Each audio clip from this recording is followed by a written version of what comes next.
I have one of the cleanest 𝗟𝗶𝘃𝗃 Series 3s in the country. Yes, I know that's a bold statement, but I'm a big, bold Now, we all like something that's a bit unique and has been passed around like the village bike. Well, that's certainly the case here because this wee tractor is crème de la crème, tout de la fruit. What I'm trying to say is it's the cat's pajamas, and if that doesn't drain your lane, it'll definitely boil your kettle. Now, come on. She's the UK model, so it has the digital dash in full working order, 24-inch front rims with brand new BKTs all round, and she's turboed and straight piped. She's got the power.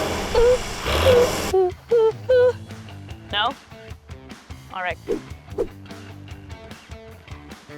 Oh, sorry, I didn't see you there. So the cab was removed, blasted, and it got all the replacement panels it needed.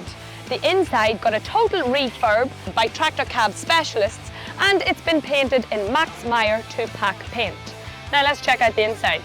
Come here. Come here, they hit ya. Now I'm going to talk about how clean it is on the inside. It's very clean. Like literally I could eat my dinner off the floor. I know I keep saying that, and one of these days I will eat my dinner off the floor. But for now we have to finish this ad. And for your peace of mind, it has been serviced very recently. These are new mudguards. It has a clatter of other new parts, but you can check them out on the Lucky Day website because I don't have all day. This is a full weight block that's centrepiece. Now, I found this wee tractor tucked away in a corner of a barn. It could be tucked away in the corner of your barn for only $14.97. It's not on the website for long, so get over and get your tickets bought. Lucky Day competitions, changing lives.